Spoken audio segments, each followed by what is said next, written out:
So I am a calligrapher and artist. I really fell in love with calligraphy and art as a young girl and have been a hobbyist for many, many years. I was a professional nail technician for 25 years until COVID hit, and that kind of put the brakes on that business. So it seemed like the perfect opportunity to turn to doing my art and calligraphy professionally, although I will say COVID is probably not an ideal time to start that business either, since a lot of my work is in the wedding industry, but that's when I started. So I've only been a professional calligrapher and artist since 2020. I've seen your work, though. That's pretty impressive. Thank you. And what about you? So I own Curious Fox Press. I guess I would describe my business as sort of a boutique printer and stationer. So I'm a paper lover. I have a menagerie of antique printing equipment. So it's a very kind of artisan, handcrafted process. True labor of love, but I love to just create beautiful tactile stationery pieces. I love design, I love the materials, I love, basically the art of letterpress. Okay. And now tell me how you both came to work together. How did you guys meet? How did that come about? I'll tell the story. Yeah, you can tell the story. As it usually happens with us, it starts with, I have an idea. Yes. That's how they start. So I had an idea, and I didn't have all of the skills personally to pull off my idea, as frequently kind of happens in life. So that led me, I had an opportunity to participate in an editorial for the wedding industry, and I had an idea for some stationery, and I really needed some artistic calligraphy talents. And I had some friends, but it was a pretty short turnaround time, and they unfortunately weren't available, and just serendipitously I just kind of, did a little Googling, and I found Lisa, and I was like, wow, she's just like down the road from me. How have our paths not crossed? Destiny. Exactly. Really was destiny. Yeah. It was kismet. So I called her up, I sent her an email, and, sort of that icebreaker, like you don't know if this person's going to think you're crazy. Yep. But I think she responded pretty quickly, and we hopped on the phone, and it was probably a lengthier conversation than either of us wants to admit. But That's okay. We kind of, like you said, it was sort of destiny. We found a little bit of just synergy in that, and it's just kind of evolved from there. So that was our first project together, and I have lost count as to how many we've done at this point. Yeah, amazing. It was a really fun editorial. I remember she invited me to come out and visit Curious Fox Press, and I was just so amazed looking at all of her equipment. I had never seen letterpressing done, so that was really fun to see. And we ended up with that editorial landing in Southern Bride. That's big. Yeah. And for your first to meet, you can see like that collaborative connection that you guys had to make it like, hey, we didn't know each other, but look what we did, right? It was pretty cool. I just felt like from the get-go, we just really had great creative energy together. And yeah. Yeah, it's sort of funny how much our skills sort of complement each other. It's really over the years that we've gotten to work together and know each other. It's just sort of like it's the yin to the yang. Yeah, in it really so many is, yeah. ways. And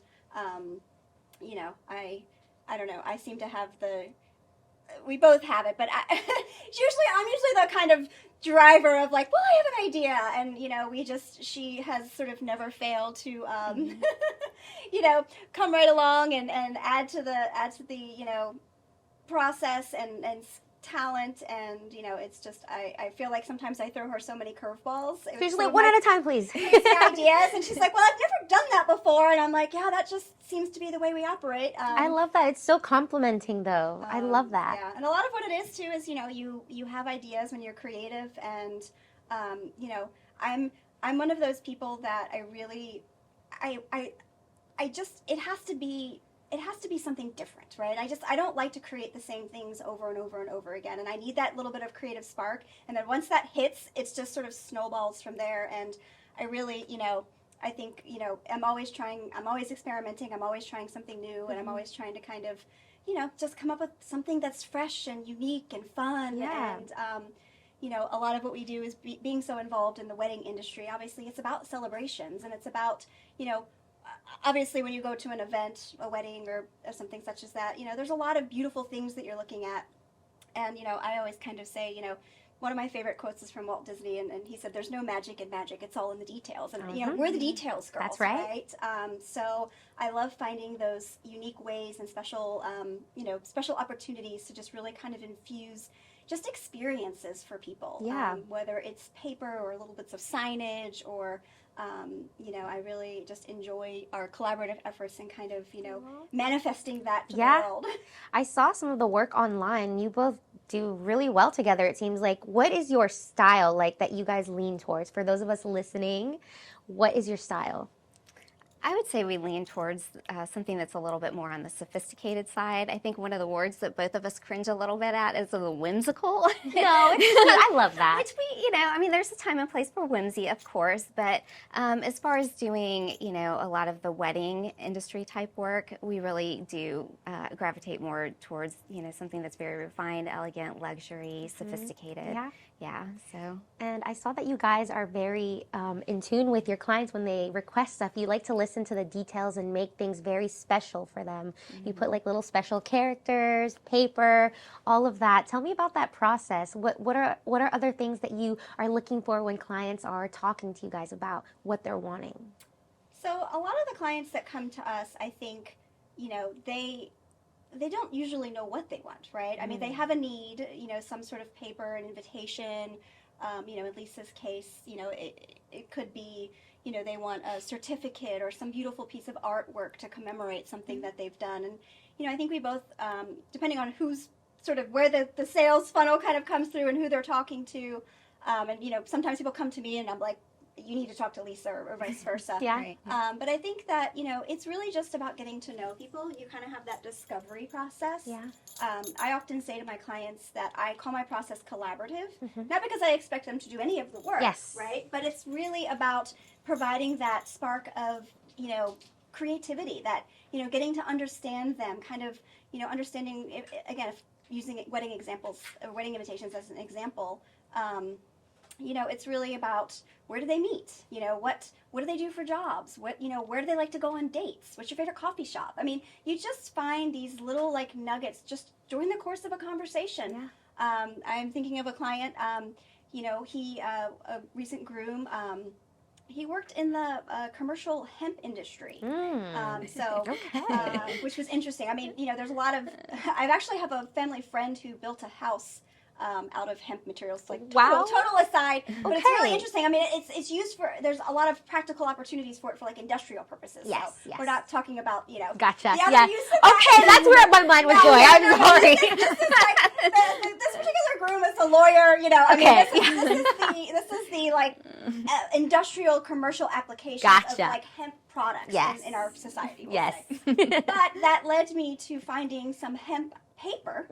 Look at that. That we could infuse, just that aspect of his kind of career and what he did for a living. So some of the paper that was in their stationery suite was made of hemp paper. That is awesome. Those little details are so like, wow, you went all in. It's about finding those little opportunities to really make something that's special, unique, and really personal to each person that we're working with. Absolutely. And oftentimes those little details really kind of fall away from, the guests may not really understand, but it's very personal to the bride or the groom. Yes. Or like I remember the story where we infused the strawberries into the wreath, and that was a special thing for the bride.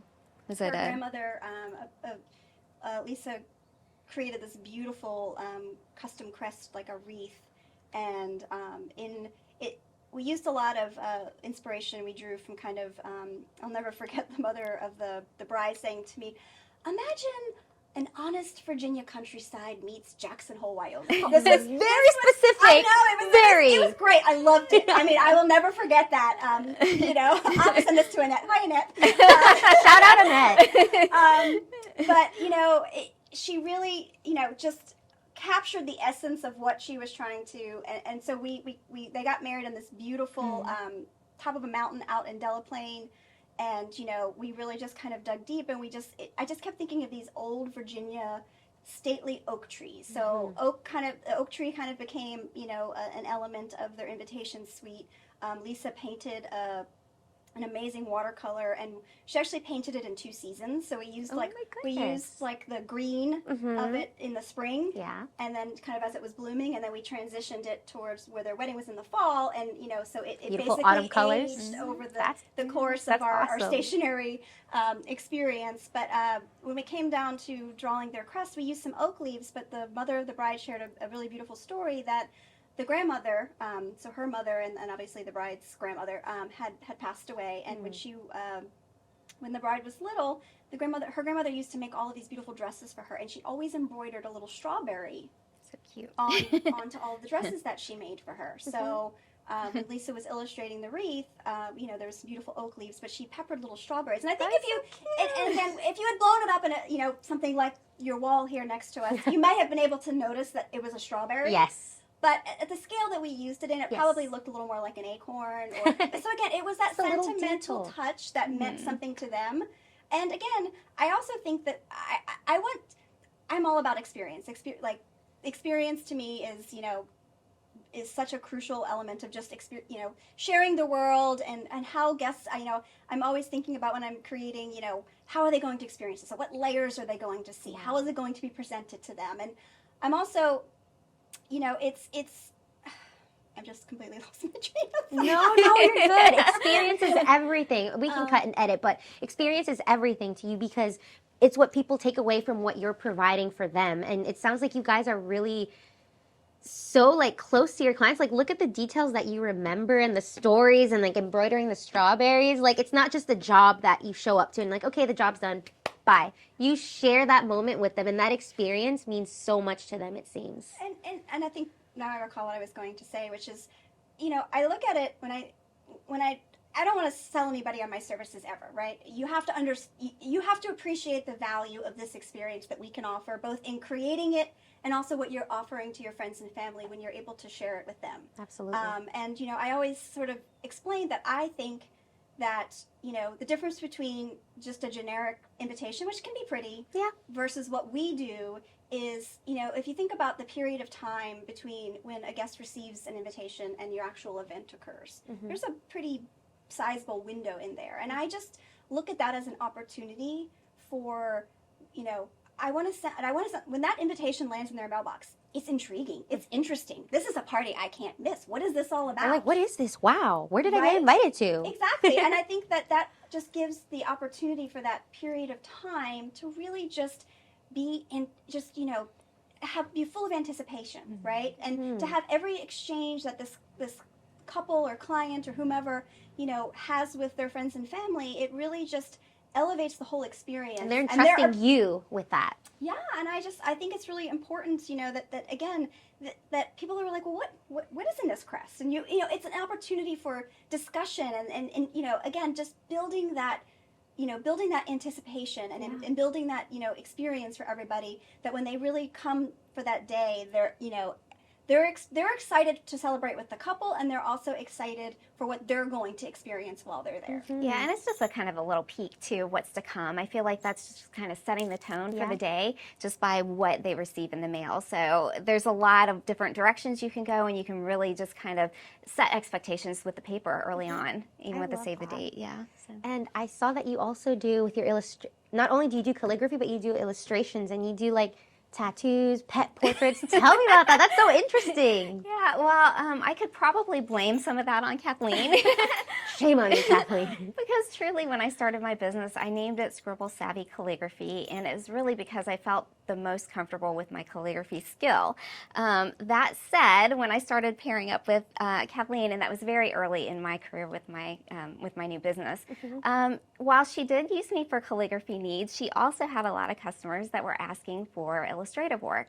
And so while I've always enjoyed art, it was my favorite subject in school since kindergarten, and I've always loved to draw and paint, it's just really hard. I didn't go to art school, and so I feel like there's kind of that little bit of imposter syndrome, I'm not formally trained in art, so am I an artist? I think anybody has the ability to create. And so, Kathleen just did a little nudging out of my comfort zone. Well, I need a pet portrait, can you do something? And I'm like, I don't know, I'll try. You absolutely can. Yeah, so, it really has built my confidence over this time, because she has just presented me with idea after idea, and I really, I love to try and push myself creatively. It's scary as hell. Right?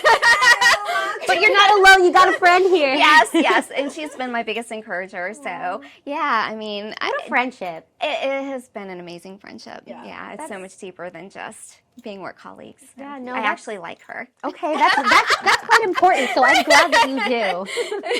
What about you? What do you think about her? Not bad, right? Yeah, some days now. No. I love her to bits. I mean, she really is just the kindest soul you'd ever want to meet, and I think that, you know, her talent, you know, I think when you're in the creative industry, it is really, really hard to look at all of these things around you and not have some amount of just kind of like an inferiority complex, right? Yeah. You're just like, I'm not that good, right? I mean, you know, and you just, it is sometimes your mind plays this head game because it really is, it's art, right? And I always say to people, beauty is in the eye of the beholder. That's right. I have clients sometimes that make selections and look at things, you know, when I'm preparing projects for them, and they're like, well, I really want to do this. And I'm thinking to myself, I don't really love that. But, you know, they do. And that's, you know, at the end of the day, sometimes, we have to kind of keep that in mind in the sense of, you know, we're serving our clients, and maybe something that doesn't sing to our souls quite as much. It really resonates with them, and that's, you know, that's what's art. I mean, there's been plenty of times I've been somewhere where I've seen a painting and I'm like, oh, I don't really never hang that in my house, right? But somebody will, because Somebody will, exactly. you know, there truly is, you know, everybody has a different eye. Yep. And it just comes down to we sync up in such a way that is just, you know, so hilarious to me that I'm always astounded how, like, it just sort of all kind of fits together in this, like, puzzle piece. And like I said, I drag her kicking and screaming sometimes. She does. Like, I never done that. I'm like, but isn't it going to be fun? I just don't think I would have grown as much as an artist and a professional had I not crossed paths with Cathleen. It really was destiny then. And look at the type of work you guys do. Like, what were the chances of that? You guys live close? Come on. That's so awesome. No, it has worked out, I mean, enormous. I mean, I often have ideas that sometimes outstrip my skills. And, you know, she has just been kind of the perfect complement to really bring, you know, some of my crazy ideas to life. And again, I've certainly pushed her out of her comfort zone. And I think, you know, that has led to more opportunities, you know, in, you know, projects that I'm not involved in, that she's creating, you know, custom art pieces for people that are just, you know, amazing. I'm thinking of the some of those wedding certificates that you do that just, like, astound me. Tell me about that. Yeah, I actually had somebody that contacted me and they wanted a Quaker-style wedding certificate, and I was thinking, okay, let me Google that. I was just about to ask you, for those of us who don't know, can you tell me what's Quaker oatmeal? So it's really more, it's not like a binding contract, but, you know, it just talks a little bit about the, you know, the union together, and it's not really so much their vows, but it's actually a certificate, and they give me the words that they want penned. Usually you can add an illustration. This couple, they wanted 2 little beavers on it.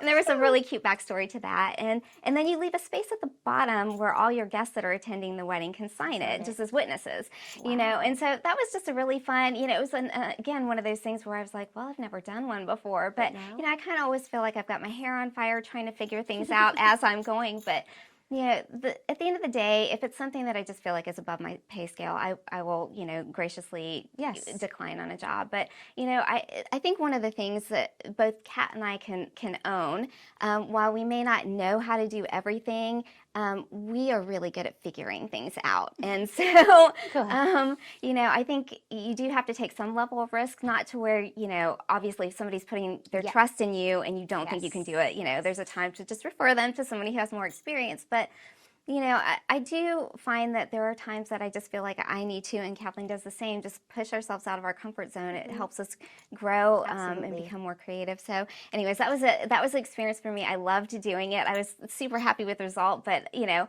a little stressed out while I was in the process. Happens, right? But I'm sure when you finish, you're like, oh my gosh, this is awesome. I got through this. They're happy. I'm happy. Woo! Yeah, whenever they have that, when they come and pick up in the studio and you see their faces and they're delighted with your work, it just, there's nothing that tops that. And I think something that really is kind of a foundational, I mean, Lisa and I are the type of people that we really invest ourselves. You know, I mean, we're thinking about ideas, you know, when we're driving in the car, when we're washing dishes. I mean, I wake up at night at like 3 o'clock in the morning. I'm like, oh my gosh, that is such an I can see each other. Like, I mean, you know, we text each other regularly at like 6 in the morning. I mean, it's like, you know, I was thinking about this last night and I couldn't sleep, and I've been like waiting till it's like 5:59 so I can text you. She wait, I think 5:59 is good. Let's send it. But, you know, I mean, we really invest ourselves, and I think we, you know, one word that I would really, kind of seek to embody is I consider myself a craftsman. It's not just about, and which is why I have my own studio and I do all of my own production, because sometimes I explain myself as, you used to use that phrase a lot with restaurants, like farm to fork, right? I'm kind of the farm to fork of paper. It's from the inception of the idea, comes out of usually my brain or a combination of ours. And, I take it all the way to completion. I bring it to life through my skills and my machinery and my talent. And, it gives me a lot of control. Hello, type A. Right?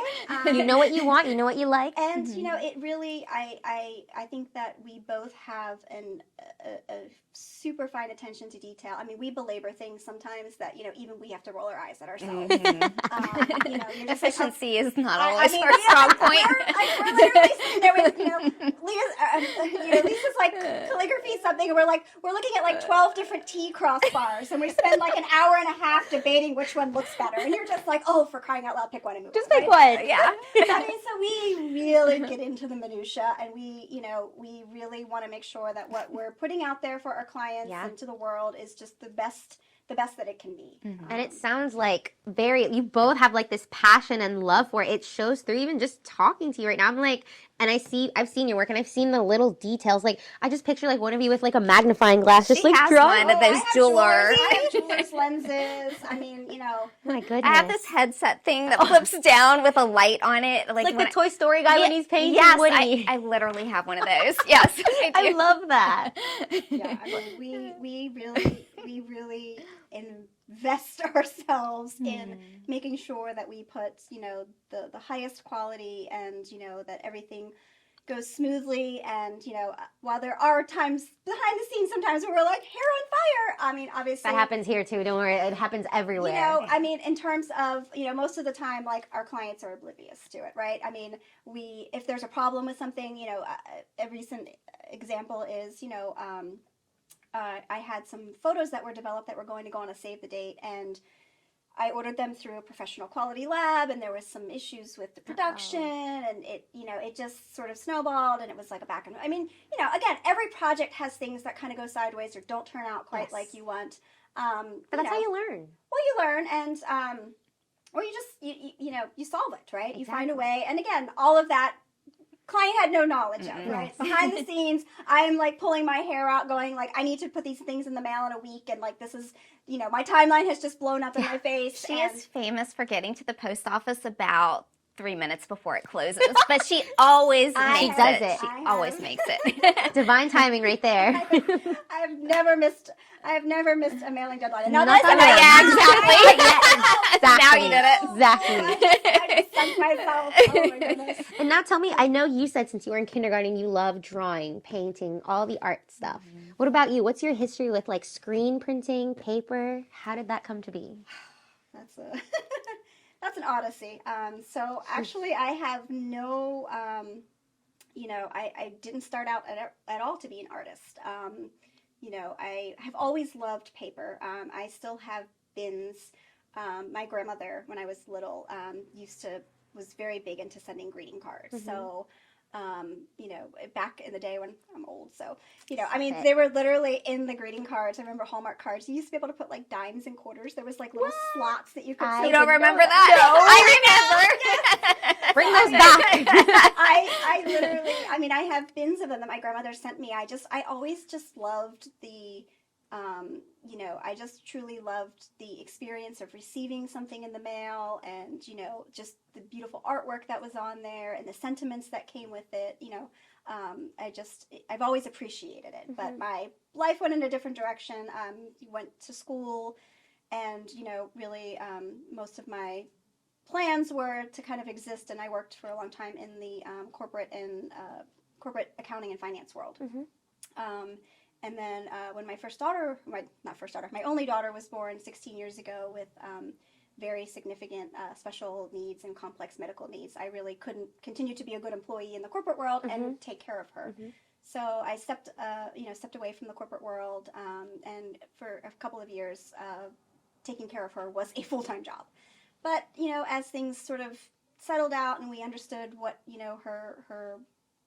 her life was going to be about and what her needs were, you know, it sort of opened up this idea of like, okay, well, I want an outlet, and I'd like to do something, you know, but what is it? Because I still need to be able to manage her care. Yes. And it sort of all started with that. My little sister got married, and she let me plan her wedding. Yay! I've Bet you love that. I've always just sort of, you know, done crazy things when it comes to just, you know, I just love special moments. I love experiences. I love, you know, helping people and taking care of people and showing people, you know, a great time.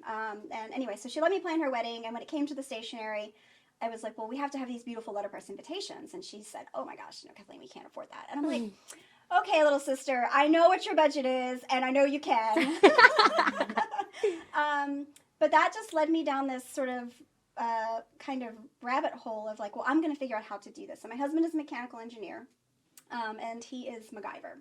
He really is MacGyver. For anybody who knows what MacGyver is. I was going to say, can you explain that to the listeners, aka me, who don't know? I'm The young people. MacGyver was a TV show back in the 80s, I think, right? You just he may have slid into the 90s a little bit, but it was a TV show, and I don't even remember He just needed a piece of gum and what, like a paper clip to no, fix pretty much anything. Blair did that. My husband Yeah, did that no, once. I know. But MacGyver, he was he like a private investigator? I don't even remember like the premise of the show. I don't feel bad anymore. Fix or build or Anything? just Anything with Okay. like minimal, like everyday things that you could just find. Yeah, know. I mean, my husband and I, one time when we were in high school, we were high school sweethearts. We were in Busch Gardens down in Williamsburg, and his truck keys flew out of his pocket on one of the rides. Oh, so you're dear. never gonna find that. No. And, so we're like, well, how do we get home now? And he's like, so we get back to the car. And he's like, I got this. So he breaks into the car, however. Actually, I think it was his Land Cruiser, so I think the doors and stuff were off of it, so you could get inside of it. And he just literally, like, looked around, and there was, like, a silver bubble gum wrapper and a paper clip, and he took a penknife, and he hot-wired the car. okay, drove yeah. home. That's insane. Paperclip and bubble gum. Let that sink, because for me, it ain't doing much. A paper clip and a bubble gum wrapper, and he hot-wired the car. That's a man right there. My husband really is, I mean, he can just, you know, he puts up with me, and he can build and fix, or, you know, so it really just went, you know, looking at the machinery, and I just, you know, I was like, I'm going to figure out how to do this. And it was really funny because he supported me, and I had this idea of, you know, let me get a letterpress. I'm going to DIY these invitations. Maybe I'll set up a little, like, and I was looking for like a little tabletop press. And one came up. This was probably before Facebook Marketplace was what it was, and used to look for stuff on Craigslist. So this like little tabletop letterpress came up on Craigslist, but then the ad was taken down like within a couple of hours. So it was like a go, and I'm like, but I had grabbed a screenshot of it, and he's like, well, it's out in this little town, like, you know, west of Middleburg.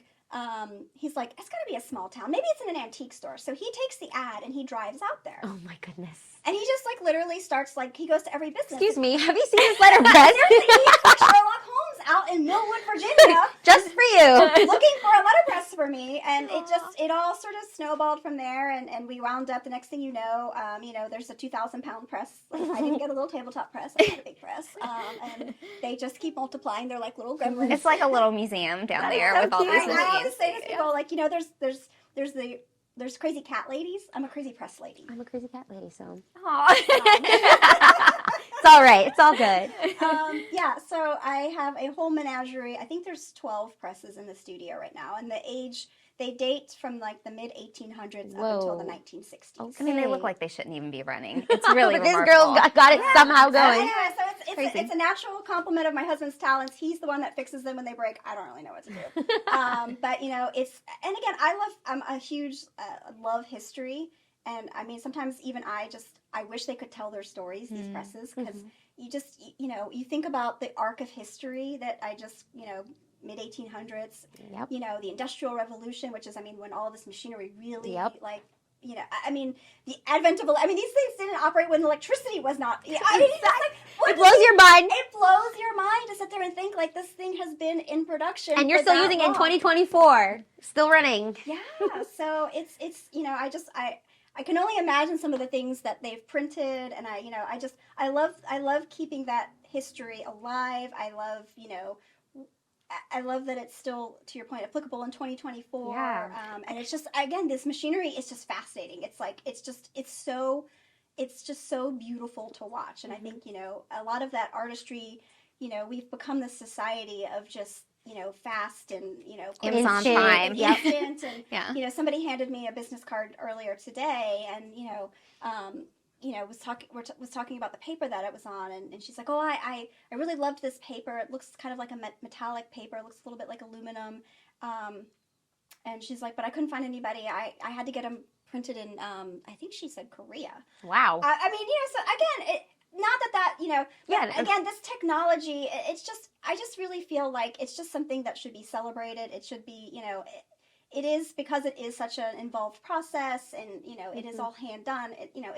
There's a cost that's associated with that. So, but there are just certain times in life where, you know, it's worth it to make that investment for something that's really special. Absolutely. You know, I have in my house, I was gifted when I was married, a beautiful framed version of my invitation. And, you know, I just think that, you know, the flowers die, the food gets eaten. And at the end of the day, right, when you have these sorts of life moments, you're left with the memories. You're left with the beautiful photos. You're left with the memories. And I just sort of feel like the invitation is a tangible kind of keepsake that sort of lives on. And, you know, I may walk by that invitation that's hanging on the wall, you know, 10 times a day, and I may not notice that it's even there for a few weeks, but that nanosecond that I happen to catch it out of my eye and I register what it is, all of that comes flooding back to me. All of those happy memories, you know, all of that, you know, just that joy from the day, you know, hits me for a minute. And, you know, it just, that's where the experience to me is kind of, you know, comes into all of it. So I do think that there are times where, you know, in this disposable world, that, you know, paper can be important. It can be an art piece. And I love the fact that, like, we both really appreciate things that are just kind of old world, you know. I mean, even calligraphy with technology today and the computer, and, you know, I mean, there are people who still really appreciate hand penned. And the fact that calligraphy is still around today is, you know, I think it's very unique too. It adds to that experience like you guys were talking about. yeah. But no, and the unique projects that you guys get to do too, I think that's where the magic can be found in your work, because it's not something you just go to Michael's and get. It's you literally, like, from your brains, you're putting this into physical form and you're bringing it to life. It's not just like, it's one of a kind, right? To each person's experience. Yeah, each piece of paper is its own, you know, piece of art. And history now for people when it's done. Like, they'll save that for a keepsake. And then for you, I saw that you have a pup that's quite famous around these parts. She is more than I am. Yeah, Annie. So we got her when she was 4. She's a lab. She is a white English lab, and she just wasn't ever able to have puppies, and so she got retired from the program, and she was just a good fit for us. I mean, puppies are really cute, but they're very high maintenance. Careful. Yeah, so my husband and I decided to, I mean, we're kind of empty nesters now, so we just decided, let's get a dog. It's kind of a replacement for our children. But she's great to have around, and, you know, she usually sits right by me in the studio, which is a lot of fun. So, buddy. Yeah. And how are you guys online with, like, marketing, or how are clients finding you? How are you finding clients who maybe are interested in what you guys do? Tell me about that. Well, I think over the course, you know, I've been in business now since 2012, I want to say. I don't know. I lose track. So, you know, over the course of the 10, 12, whatever years that I have been doing this, you know, I really have just kind of built out a pretty big local network of, you know, wedding vendors and wedding frienders and that sort of a thing. So a lot of it's just word of mouth, and just kind of that network that I've built. Obviously, you know, we both have our own websites. Lisa's got way better SEO than I do. So hopefully we'll be getting some more through the sales funnel there. I'll need to work on that. That's been on the list for a while. We'll see how that goes. A lot of word of mouth and social media, and a little bit of social media. I think that's kind of probably one of our biggest struggles. Is both of us are we're not we're not great marketers. Just lack consistency of like really taking the time to like document process and get that Yes, up. you've got to document. Just post it. You can close your eyes, people post it, are and really walk fascinated. I mean, the first time I ever went to her studio and I watched her print for the first time, I mean, she sees it all day long, and I'm looking at these copper plates, you know, that press into the paper. I mean, I'm still obsessed with them to this day. And every time, like, so the very first time my work has ever been letterpressed was with Kathleen. Mm-hmm. And I just can't even, I'm going to like tear up telling the story, but like, I was so excited to see that happen before my eyes. I mean, that's just kind of like, for a calligrapher, it was a big deal to me. I don't know. I can only speak for myself. But yeah, just watching something that I penned, and then, you know, we digitize it and vectorize it, and then it gets made into a copper plate. And if people don't know what letterpress is, that copper plate, there's pressure that's applied to the paper, and it is pressed into the paper. And it's just a beautiful process, and it's a beautiful end result. And anyways, getting to see it was a little thank you. I literally just wrote the word thank you, and it was a little thank you tag for a bridal shower, and it was just really special to see that happen. But yeah, just being in her studio and being around all that is so fascinating to me. She's in there day in, day out. It's all like old stuff, like it's no big deal, you know, but people really love to have the curtain pulled, you know, so they can peek into that world because it's new and it's different. And same with calligraphy. I think people are fascinated to see my process of how I come up with things and how I lay things out, or just people like to watch you write too. So yeah, it's kind of satisfying when you watch those things. You're just like, wait, let me keep watching. Oh, the way she did that curve there, so perfect. How? I think I've heard feedback that people love to watch me mix ink. Yeah, mix ink. The ink mixing process Okay. for the colors. You know what? I think I've seen videos like that where they just get a color, and listening to the sound. I don't know if it's similar to, maybe it's paint, and yours is like ink. Well, it's probably very similar. Yeah. I mix it on glass with an ink knife.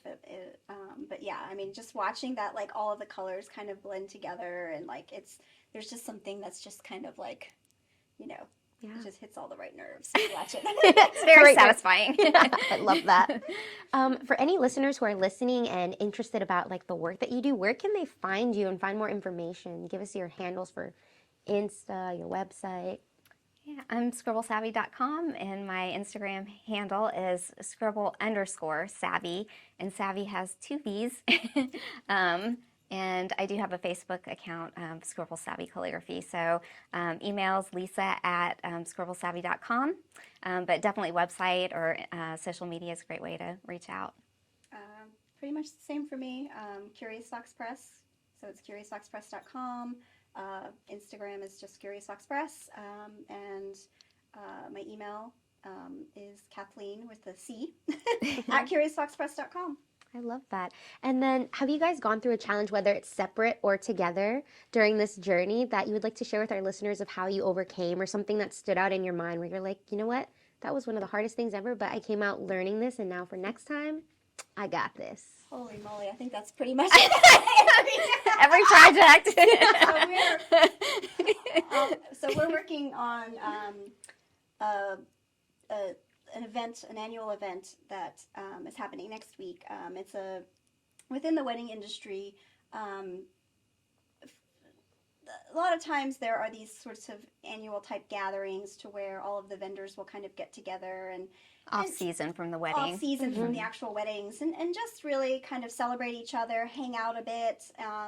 You know, it's an opportunity to kind of, you know, network. It's an opportunity to kind of, if you're helping put the event on, you know, to kind of showcase some of your work, and kind of push some boundaries and do some things that, you know, again, you know, you can only go so far out on a limb when you're you know, doing something with a client, and you know, you can push a few more boundaries. Yeah. So we're working on this event next week, and I think that, you know, we're trying some new things. In fact, we just had a conversation earlier because last year I acquired, in addition to all of this, it's sort of funny, in addition to all of this antique printing equipment, I did buy a laser cutter last year. Okay. So I have a really wide range now. You got a little factory over there. Yes. But, you know, I'm playing around now with kind of pushing some boundaries with that laser cutter, and we had a funny story because she was talking about just recently about how her watching her calligraphy be letterpressed for the first time, letterpress printed. Now we're going to laser cut some. Okay. I was literally just texting her because I saw the mock-up. She does a lot of the design work. And so she sent me the design of the bar. It's the bar signage, yeah. And I saw my spot calligraphy that she was going to like cut it out with the Glowforge. And I'm like, you have to video that. I want to. Yes, and put that online. Yes. I've never had anything that I've scripted before. And so I'm pushing some boundaries with just, the techniques and some of the things that, again, I'm such a person that I'm just like, I'm constantly trying something new. I'm constantly trying to find, an interesting way to present something. And, I think that every project we have truly is just, involves some level of problem solving. Yeah. There's so many layers to it that I don't think, the average bear sort of can really appreciate unless you're in the trenches with us. But I mean, between the design of it, understanding the materials, what materials are available, what materials are going to be the best application, limitations of scale of certain things, and who the best partners are, where you can source things from, just bringing that all together. Yeah. It's really, there's a lot of moving pieces to it. And I think that, in every project, there's some level of problem solving and, just sort of figuring and learning, it out. And learning. We're okay, never doing that again. So I think, again, I think we're just constantly learning. We're constantly problem pushing the bounds. And we're just constantly having a lot of fun along the way. Yeah, I love that. I love that you both have each other too. Thank goodness. Yeah, what about for you? Nothing really specific is jumping out, but, just so many projects that I've taken on. And, you're just a little scared to let people know that, oh, well, I've never really tried this before. But again, I'm very self-aware, so I know you can tell when something's just a little bit above your pay grade, but I do want to push myself. And so there is a level of confidence in myself when I take on something. Now, it may be taking me 3 weeks to figure out something rather than maybe an experienced calligrapher being able to figure it out in a day or maybe even a matter of hours. But you better believe if I've taken on the job, I will get it done and it will be done well. I was just telling Kathleen that I have a little, Dove chocolate. Yes, I do. Okay, so the little wrappers, they have the message. They have the message, and I have one of the messages, and it's sitting on my drafting table, and it says, "Don't stop until you're proud." Aww. And that's just kind of like one of the things that I've tried to live by. I mean, sometimes I'll do something, and I'm like, that is just not up to my standard, and I will just go over and over and over again until I'm proud. Yeah. So anyways, just everything that I do, I feel like is a learning process. And this girl right here has just been my #1 cheerleader. She has believed in me from the get-go. And I'm just so blessed to have this partnership with her. Yeah.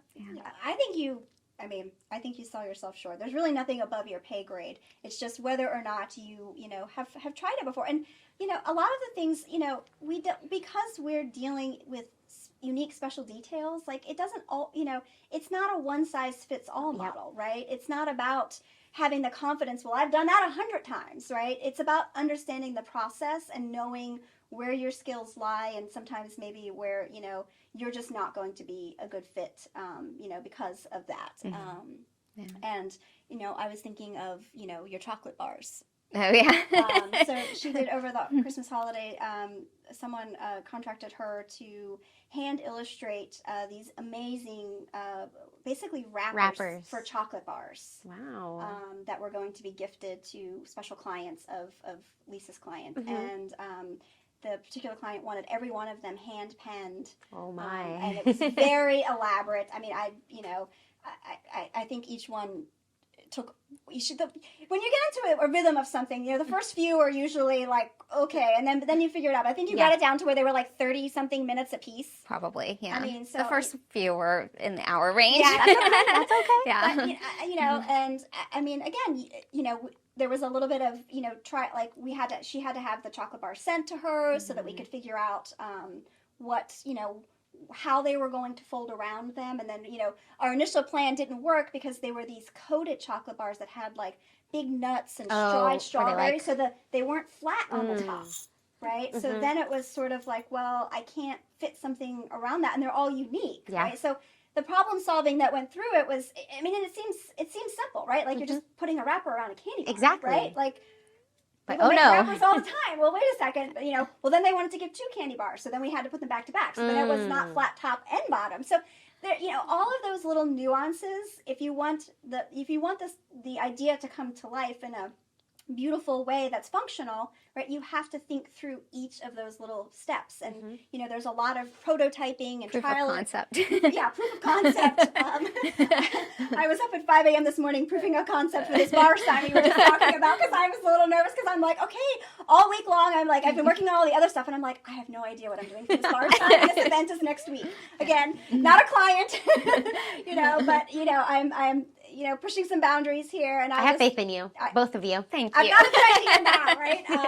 But again, I had the idea late yesterday. I was like, I'm just going to get up early tomorrow. I'm gonna make a proof of concept. I cut some things in the laser cutter. I printed a few things, and I'm like, okay, I think this is going to work. But again, so much of what we do is learning and problem solving, and just thinking through each variable along the way. Everything's unique. It's I was just going to say, nothing's cookie cutter in our world. No, everything's custom and unique, one of a kind, I feel like, or one of a kind project, right? Definitely. And then, and we love, interesting materials, and just, again, trying new ways. And then when you're trying new stuff, you just don't really know what to expect until you're actually in the weeds of it. And then you're like, oh, well, that doesn't work well with this, and you don't know until you try it. So, a lot of problem solving. but it sounds like you guys are handling it well. Yeah. I know, We're still here. I We're know, still going. I know that there's parts that are like, well, how are we going to do this? But I feel like you guys always pull through, and you guys have each other again. It's not like you're by yourselves, right? Like sometimes we're like, no, that has been a huge blessing. Stationary partner in crime. That's what we call each other. And then just to wrap things up here, if you could leave one message to our listeners, what would that be? It can be in relation to calligraphy, screen printing, paper, anything at all, like doggies, weddings, anything. I would just say, for me, I fight fear and perfectionism. Those are two things that really hamper my creativity most. And I'm really aware of that and really trying to push through that. I think a lot of people, I feel like we're all made in the image of God, and God is a creative God. He created everything. And so I feel like every person, even if you're not in a creative industry, because it kind of blows my mind sometimes when I think that she was in accounting finance, because she's like, it blows my mind too, so different. oh my gosh, she's just bursting with creativity. I'm like, were you just bored to tears when you were doing that? I'm like, how could you live doing that? But, I don't think it matters what kind of job you're in. I think that we all have this kind of inclination to want to create. And so my encouragement to people is to just it doesn't have to be good. It doesn't have to be perfect. Just let go and have fun and be creative in whatever. It doesn't have to be art per se, but just find something and be creative. Yeah. Beautiful. I love that. I think for me, my sort of mantra, if you will, is just to celebrate everything. I shared obviously that I started in this because when my daughter was born, and sadly, but in a positive way, my daughter actually passed away last August. Oh, I'm so sorry. Thank you. So it was sudden, but again, with the conditions that she had, we knew that her life was always going to be shorter than we wanted it. So that's been a big shift in terms of just my headspace and understanding, but one of the things along the way is knowing that she was likely not going to live as long as any parent wants their child, we'll say. We had, and given the conditions that she had, medical complexities, physical disabilities, she didn't achieve a lot in terms of milestones that, most people would sort of check the box. And we really had to start kind of appreciating all of the little things that she did do. In fact, it was sort of funny. She went to her first day of high school on the day before she died, which is just really crazy. But I just, again, it's about appreciating all of those little moments and just celebrating it.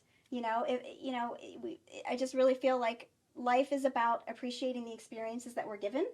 And I just feel like we all just need to stop and take the time. And if all you can appreciate today that your coffee was really good, right? When you make that perfect cup of coffee. Again, that's what I'm saying. Just find time and space in your world to just appreciate the small things and celebrate those things too, because they're just as important as the big ones. You're absolutely right about that. I find myself sometimes like, okay, this cup of coffee was really good, but I don't, and then people ask me, like, what are you really grateful for today? I'm like, I don't know. I'm like, that's it. You got to stop and realize that those little things make the big things all come together. And, Absolutely. But thank you both so much for sharing your story. It was beautiful to hear, and I love this dynamic duo thing you guys got going on. Thank you so much. Thank you for having us. Thanks for having us. Yeah, Yeah. it's been a lot of fun. Yeah.